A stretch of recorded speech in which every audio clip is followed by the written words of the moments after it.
Buenos días. ¿Cómo amanecieron? ¿Bendecidos?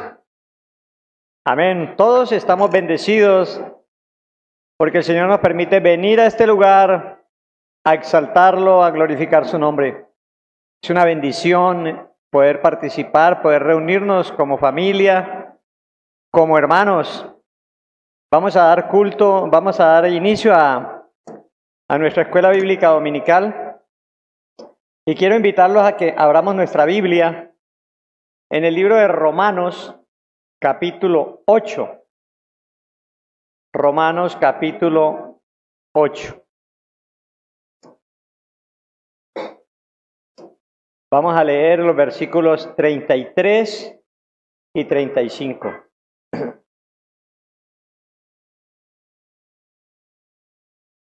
Amén. ¿Estamos? Dice así la palabra del Señor.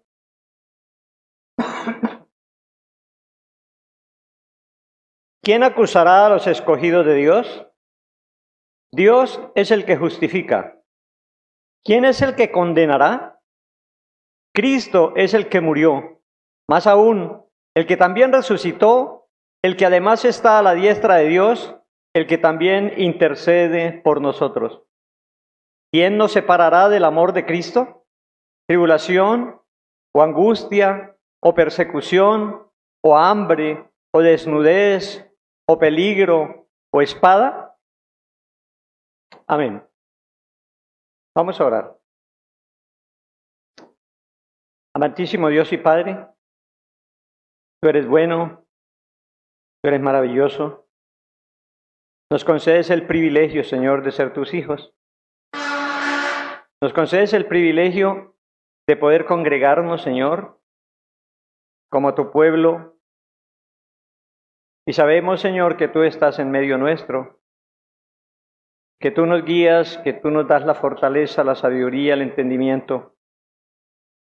Tú colocas el sentir de nuestro corazón para buscarte, para anhelarte.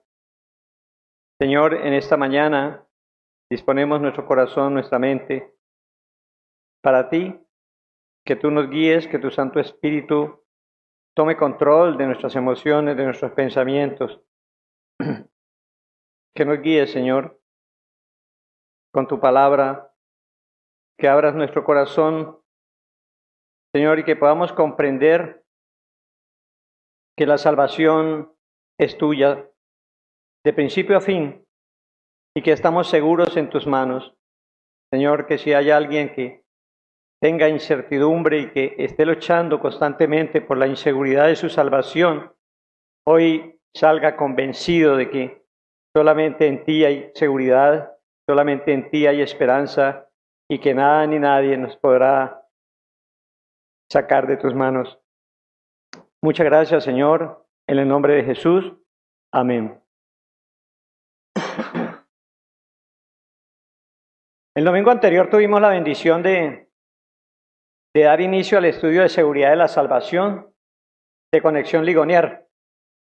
Y nuestro pastor Javier nos estuvo hablando sobre el tema, nos introdujo al tema, dándonos la definición de seguridad de la salvación y enseñándonos por qué es importante la seguridad en la vida cristiana. Ahora hemos entendido que la seguridad de la salvación es la convicción de que nosotros somos cristianos, que pertenecemos a Cristo por la fe y que disfrutamos de eterna salvación en Él. Amén. Que tener seguridad significa saber que por gracia fuimos escogidos.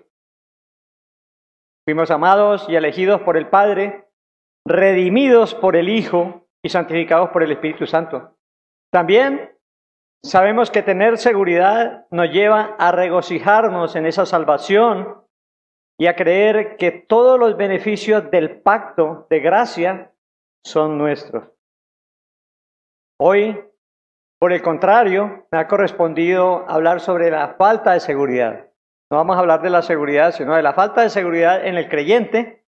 Y es mi oración que por la gracia de Dios, todos los que hemos tenido dudas sobre nuestra gloriosa salvación, seamos reconfortados en la fe y la esperanza que es en Cristo Jesús. ¿Ha sentido a usted alguna vez dudas de su salvación? Estar seguro de la salvación es la norma para el creyente. Verdaderamente es un hermoso regalo de Dios dado a su pueblo. El Señor Jesús dijo: conozco mis ovejas y las mías me conocen. También dice: estas cosas os he escrito a vosotros que creéis en el nombre del Hijo de Dios, para que sepáis que tenéis vida eterna.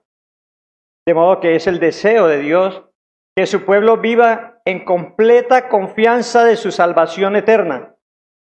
Pero esta norma no se cumple en todos los creyentes. Tenemos problemas a veces. Y es común que los creyentes en momentos de duda pongan su atención en su propia fe o en sus acciones en lugar de la obra de Cristo y su promesa de salvación.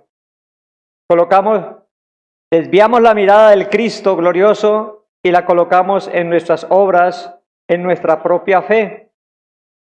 La inseguridad surge cuando se evalúa la propia fe o se observa el propio comportamiento y vemos que no damos la talla, ya que estos pueden parecer débiles e inconsistentes.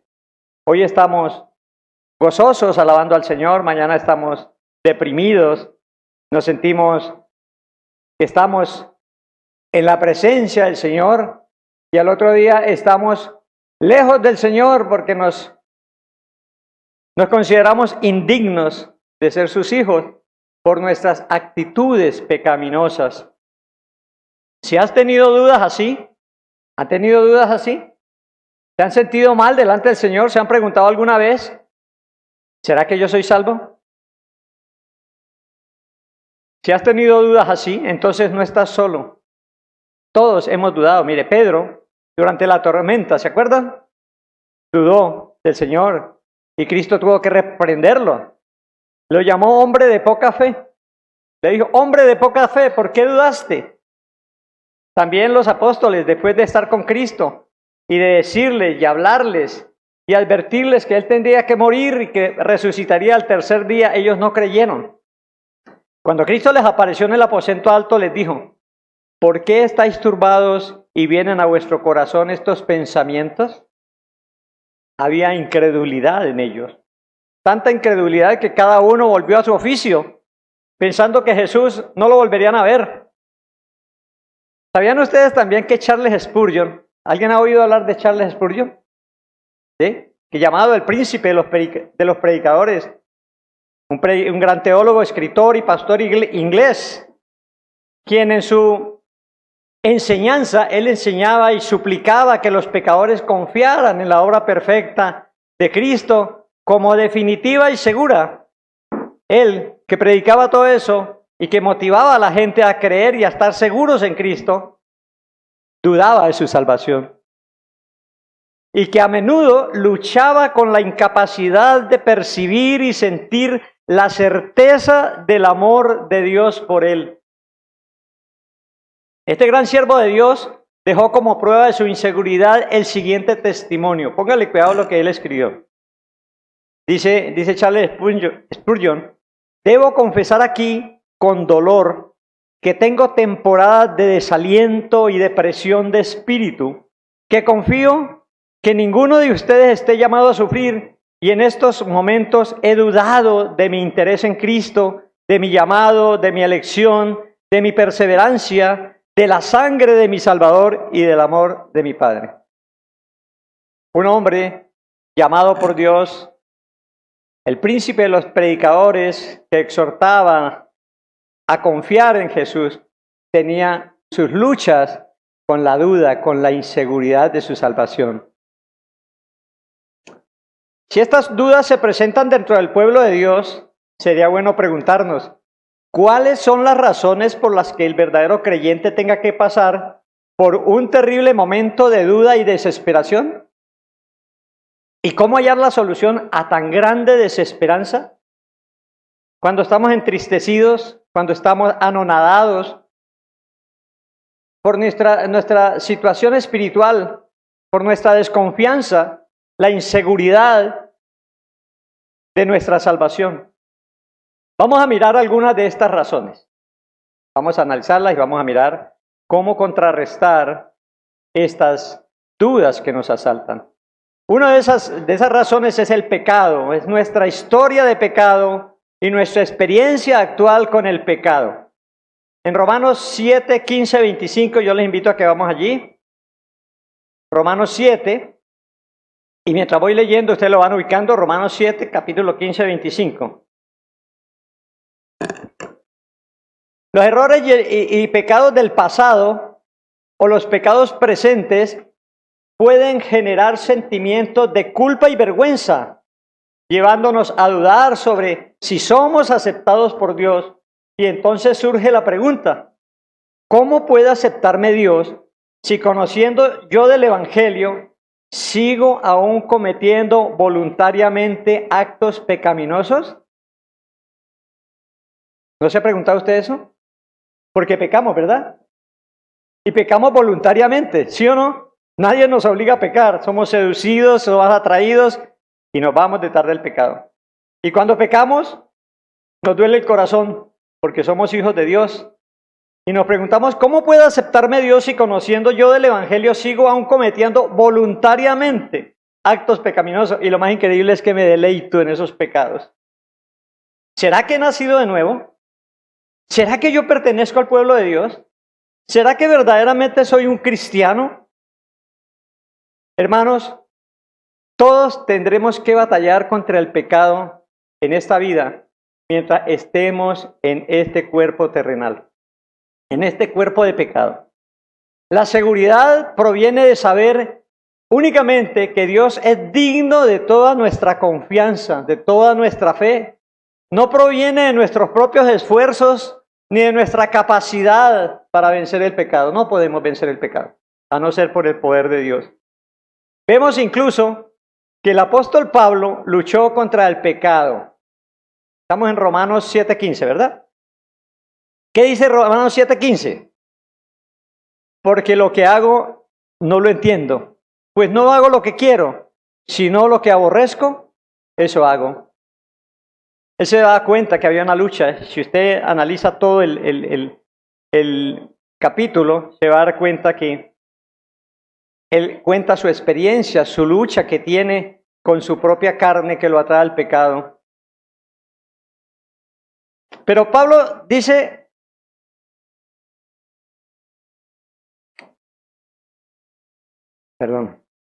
porque lo que hago no lo entiendo, dice, pues no hago lo que quiero, sino lo que aborrezco, eso hago. Y a continuación Pablo se lamenta de su situación. En Romanos 7:24, luego de exponer la razón de su pecaminosidad, exclama, miserable de mí, ¿quién me librará de este cuerpo de muerte? Pero Pablo no se queda allí, no se queda anonadado, entristecido, agobiado, sino que él sigue adelante, se aferra a la obra de Cristo, lo que Cristo hace en él, tal como debiéramos nosotros hacer cuando tengamos estas dudas. Y Pablo continúa diciendo en el 7:25, gracias doy a Dios por Jesucristo, Señor nuestro. Así que llega a una conclusión, así que yo mismo con la mente sirvo a la ley de Dios, mas con la carne a la ley del pecado. Amén. Es la lucha de la mente santificada contra nuestro cuerpo carnal que nos incita al pecado. Vamos a leer Romanos 7:18. Dice, yo sé que en mí, esto es, en mi carne, no mora el bien, porque el querer el bien está en mí, pero no el hacerlo. Porque no hago el bien que quiero, sino el mal que no quiero, ese hago. Y si hago lo que no quiero, ya no lo hago yo, sino el pecado que mora en mí. Así que queriendo yo hacer el bien, hallo esta ley, que el mal está en mí, porque según el hombre interior me deleito en la ley de Dios. Pero veo otra ley en mis miembros que se revela contra la ley de mi mente y que me lleva cautivo a la ley del pecado que está en mis miembros. Miserable de mí, ¿quién me librará de este cuerpo de muerte? Gracias doy a Dios por Jesucristo, Señor nuestro. Así que yo mismo con la mente sirvo a la ley de Dios, mas con la carne a la ley del pecado. Sin embargo, a pesar de todo eso, de todo ese análisis, de toda esa conciencia de pecado, el apóstol predicó y experimentó la plena seguridad de su salvación. ¿Qué debemos hacer cuando la inseguridad nos ataca a causa de nuestro pecado? ¿Qué debemos hacer? ¿Cómo nos quitamos eso? Hebreos 4:16 dice: acerquémonos pues confiadamente al trono de la gracia para alcanzar misericordia y hallar gracia para el oportuno socorro. ¿Qué debemos hacer cuando pecamos, cuando el pecado nos asedia y nos hace dudar de la salvación? Juan 1:9. ¿No lo sabemos? ¿Sí? Nos acercamos a Dios sabiendo que si confesamos nuestros pecados, Él es fiel y justo para perdonar nuestros pecados y limpiarnos de toda maldad. Y ahí uno de las maneras de luchar contra nuestra duda de la seguridad de la salvación. Otro de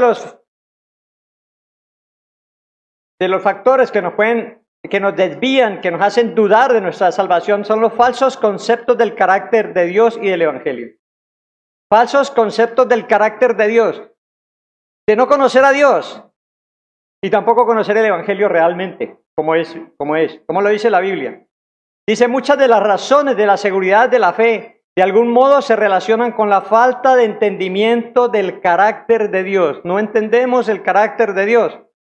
Al conocer a Dios más plenamente, quién es Él, qué nos pide y qué nos promete, los creyentes podemos combatir la inseguridad de nuestra salvación.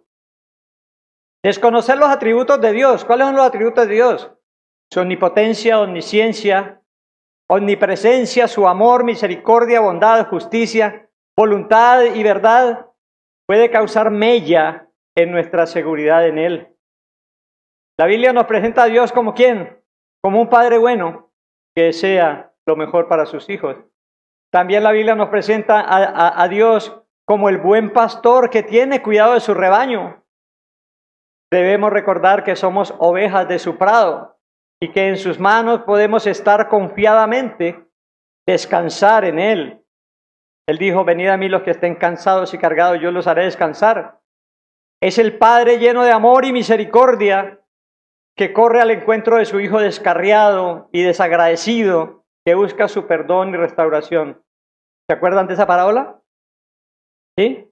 El hijo pródigo, ¿verdad? Hay fiesta en el cielo cuando el pecador se arrepiente y Cristo es exaltado. No podemos olvidar que nuestro Dios es siempre bueno y misericordioso para con sus hijos.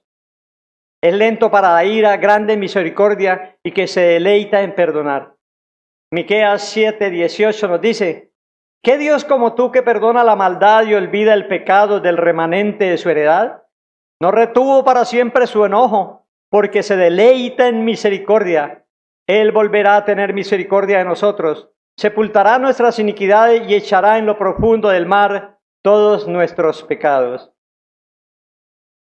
Por tanto, debemos confiar en lo que Pablo afirma en Romanos 8:38-39. ¿Qué dice Pablo? Dice: por lo cual estoy seguro que ni la muerte, ni la vida, ni ángeles, ni principados, ni potestades, ni lo presente, ni lo porvenir, ni lo alto, ni lo profundo, ni ninguna otra cosa creada nos podrá separar del amor de Dios que es en Cristo Jesús, Señor nuestro.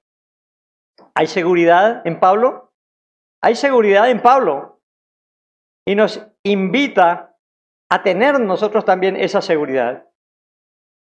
Creer que el Evangelio es poder de Dios para salvación, sabiendo que Dios nos ha amado con amor eterno.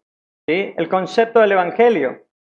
Que Dios nos ha amado con amor eterno, que el Evangelio es poder de Dios para salvación, que hemos sido predestinados, llamados, justificados y glorificados por el puro afecto de su voluntad. Que siendo enemigos hemos sido reconciliados con Él por medio del sacrificio expiatorio de Cristo en la cruz, por la obediencia perfecta de su ley y por su resurrección que nos da la esperanza eterna, sabiendo, como dice Romanos, ¿quién acusará a los escogidos de Dios? Él es el que justifica. ¿Quién es el que condenará? Cristo es el que murió. Más aún, el que también resucitó, el que además está a la diestra de Dios, el que también intercede por nosotros. ¿Quién nos separará del amor de Cristo? ¿Tribulación o angustia o persecución o hambre o desnudez o peligro o espada? Nada nos podrá separar del amor de Cristo. Las enseñanzas erradas con respecto a la salvación o con respecto a los atributos de Dios que hemos recibido en diferentes iglesias, donde nos aseguraron, como los falsos maestros aseguraban a los Gálatas, que era necesario, fuera de creer en Cristo solamente, hacer nuestras propias obras para ser aceptados por Dios, pueden en el fondo de nuestra alma afectar nuestra seguridad de salvación en Cristo. ¿Qué nos dice Efesios en contraste a eso? Nos enseña que la salvación no es por obras, la salvación es por gracia solamente. La salvación por obras es enfatizada especialmente por la iglesia de Roma. Pero Efesios 2, 8, 9 dice, porque por gracia sois salvos por medio de la fe, y esta no de vosotros, pues es don de Dios, no por obras para que nadie se gloríe. Debemos creer las promesas de vida eterna ofrecidas por Dios en su palabra y aferrarnos con todas nuestras fuerzas a lo que nos dice nuestro Salvador. ¿Qué dice nuestro Salvador? Mis ovejas oyen mi voz y yo las conozco y me siguen y yo les doy vida eterna y no perecerán jamás y nadie las arrebatará de mi mano. Con tales palabras, ¿nos quedará aún dudas de nuestra seguridad de salvación? ¿Quién acaba de decir lo anterior? Mis ovejas oyen mi voz y yo las conozco. ¿Quién acaba de decir eso? Jesús, nuestro Salvador, ¿verdad? Y dice, no perecerán jamás, ni nadie las arrebatará de mi mano. ¿Podemos creer eso? ¿Podemos seguir con las dudas de nuestra salvación? ¿Vamos a perder la salvación? Bueno, tenemos otra de las causas por las cuales dudamos de nuestra salvación, es la falta de claridad de lo que es la justificación por la fe. Y una confusión con lo que es la santificación. Saber definir qué es la justificación y saber qué es la santificación. Eso puede causar problemas en nuestra fe. Muchos creyentes confunden lo que es la justificación por la fe sola en Jesús con lo que es la santificación, y esto causa confusión en su seguridad de salvación, porque al mirarnos a nosotros mismos en nuestro caminar con Cristo, no vemos perfección, sino que vemos pecado. Yo me miro a mí mismo y veo pecado por todos lados, y eso me desanima. Eso me hace dudar de mi salvación. Debemos entender que la justificación del creyente es un acto único que sucede cuando la persona, tras escuchar el evangelio de salvación, es vivificado por el Espíritu Santo. Nosotros no podemos aportar absolutamente nada para nuestra justificación. La justificación es una obra de Dios que nos declara justos al creer el evangelio de nuestro Señor Jesucristo. No depende de nosotros, sino de su inmerecida gracia para con los elegidos. ¿Cree usted que es elegido de Dios? ¿Podemos creer que Dios nos ha elegido desde antes de la fundación del mundo? Dice Romanos 9:15, dice, pues a Moisés dice, tendré misericordia del que yo tenga misericordia y me compadeceré del que yo me compadezca. Así que no depende del que quiere ni del que corre, sino de Dios que tiene ¿qué? Misericordia. La justificación viene a ser entonces el inicio de nuestra santificación. Es el comienzo. La santificación es el proceso. Ahora vamos a mirar qué es la santificación. La santificación es un proceso mediante el cual el Espíritu Santo va forjando en nosotros la imagen de Cristo.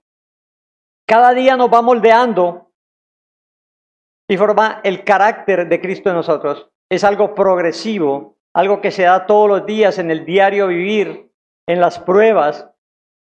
Somos forjados a la imagen del carácter de Jesús. Y es una responsabilidad de nosotros la santificación, de buscar santificación a través de los medios de gracia dispuestos por Dios. Y somos responsables también de nuestra santificación. ¿Qué dice Primera de Pedro? Dice, sino como aquel que os llamó es santo, sed también vosotros santos en toda vuestra manera de vivir, porque escrito está, sed santos porque yo soy santo. O sea, que la santificación es una ordenanza, una orden de Dios, que busquemos santidad aprovechando los medios de gracia que tenemos dispuestos, que haya a nuestra disposición. También la Biblia nos advierte, en Hebreos 12 dice, seguid la paz con todos y la santidad, ¿sin qué? Sin la cual nadie verá al Señor. ¿Hay en nuestro corazón ese deseo de buscar santidad? Debemos de buscar la santidad. Entonces debemos entender que la justificación es obra de Dios solamente por creer en Cristo. Somos salvos por su gracia, solamente por creer. Esa es la justificación. Somos declarados justos, limpios de pecado delante de Dios. Nuestra salvación es segura. No depende de nosotros, pues es un regalo de Dios. La santificación es el resultado de haber sido salvados. Romanos 1:7 dice Pablo dirigiéndose a los romanos, dice, a todos los que estáis en Roma, amados de Dios, llamados a ser santos. Y así como los romanos, todos hemos sido llamados para ser santos, no para hacer lo que a uno le parezca. La santificación es el resultado de haber sido salvados entonces.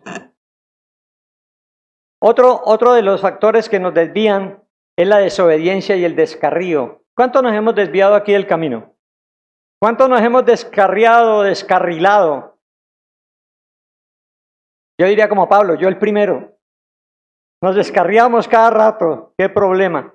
La desobediencia hace separación entre Dios y nosotros. La desobediencia es pecado, ¿no?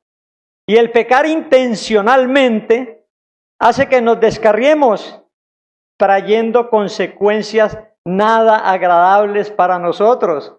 ¿Sí? ¿Las consecuencias del pecado son agradables? No son agradables, son dolorosas.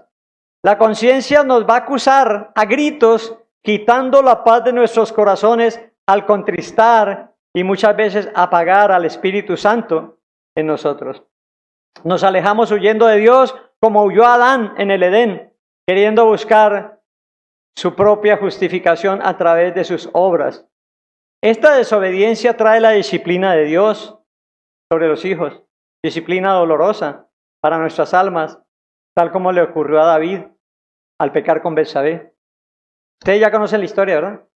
Y las consecuencias que pasó en su reinado, los problemas con su hijo y todo lo que acaeció, la muerte del bebé que nació.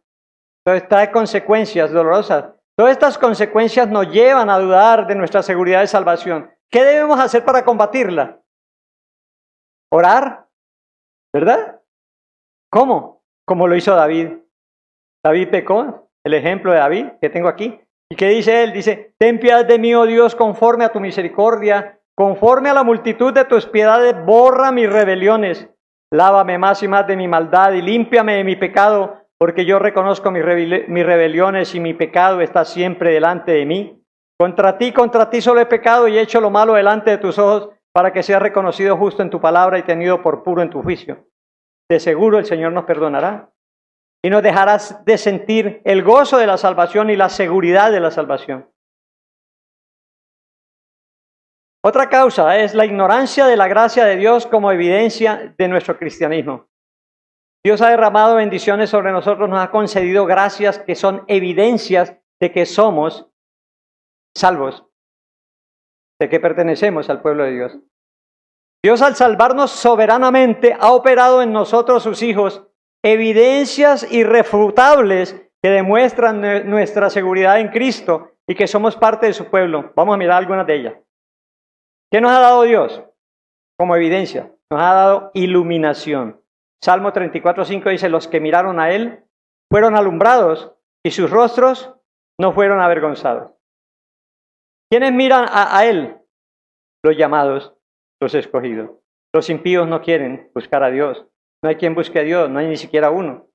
Nos ha dado discernimiento. En Corintios nos dice, pero el hombre natural, el hombre que no es de Cristo, no percibe las cosas que son del Espíritu de Dios porque para él son locura y no las puede entender porque se han de discernir espiritualmente. ¿Quiénes tienen ese discernimiento espiritual? Solamente los hijos, solamente los llamados. El hombre natural no puede comprender eso.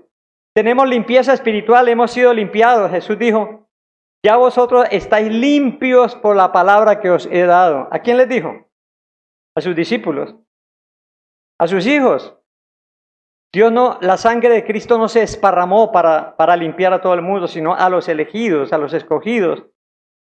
Hemos recibido perdón, pero si andamos en luz como Él está en luz, tenemos comunión unos con otros y la sangre de Jesucristo nos limpia de todo pecado. Tenemos dones espirituales, Dios nos ha dado dones espirituales, tenemos los ministerios que Dios nos ha dado, los dones espirituales que nos habla en Gálatas, que forman nuestro carácter cristiano, amor, gozo, paz, paciencia, benignidad, bondad, fe, mansedumbre, templanza. Y algo importante, nos ha hecho sensibles. El Señor ha colocado un corazón nuevo que es sensible. En Mateo 5, Jesús dice, bienaventurados los pobres en espíritu, porque ellos es el reino de Dios. ¿Y quiénes son los pobres de espíritu? Aquellos que a través de poder oír la voz del Espíritu Santo reconocen su necesidad de Cristo, reconocen su terrible situación y la necesidad de salvación. También dice, bienaventurados los que lloran, porque recibirán consolación. ¿Llora usted cuando peca? ¿Llora usted cuando se aleja del Señor? ¿Sentimos en nuestro corazón eso? Pues eso no lo sentimos sino nosotros, los que estamos asegurados en Cristo. El que está fuera de Cristo no llora, se regocija en el pecado y se aleja cada día más y más. Entonces, esto son evidencias de que pertenecemos al Señor. Bienaventurados los que tienen hambre y sed de justicia. Cada día queremos ser más santos, cada día queremos permanecer en la presencia del Señor. Los anteriores versículos nos muestran evidencias de que somos salvos, que estamos vivos espiritualmente y tenemos vida eterna. Los no creyentes no pueden tener estas características. Somos un pueblo especial. Somos salvados y estamos seguros en Cristo. Por último, tenemos los ataques satánicos. Y no podemos olvidar que Satanás es el enemigo de Dios y por consiguiente enemigo de nosotros, ¿verdad? Él va por todos los medios a tratar de sembrar dudas de nuestra identidad con Cristo y a alejarnos de la seguridad de la salvación. ¿Sí? Satanás va a poner todos sus recursos, todo su poder para desviarnos, para desmotivarnos, para desmoralizarnos, para criticarnos y para acusarnos, porque Él es el acusador, para desanimarnos y dejarnos sentados. Eso es lo que Él quiere. Pero ¿qué debemos hacer entonces contra ese ataque del enemigo? Efesios 6, 10 al 12. ¿De qué nos habla Efesios 6? De la armadura de Dios, ¿no? ¿Y qué nos dice? Dice, por lo demás, hermanos míos, fortaleceos en el Señor y en el poder de su fuerza. Oiga, ¿en el poder de quién? De su fuerza, no de mi fuerza. Vestidos de toda la armadura de Dios para que podáis estar firmes contra las acechanzas del diablo. El diablo nos acecha, nos embosca, porque no tenemos lucha contra sangre y carne, sino contra principados, contra potestades, contra los gobernadores de las tinieblas de este siglo, contra huestes espirituales de maldad en las regiones celestes. ¿Cuál es la táctica de Satanás? El engaño, ¿verdad? Es el engaño el que él usa. Por tal motivo debemos aferrarnos a la verdad de Dios contenida en la Escritura.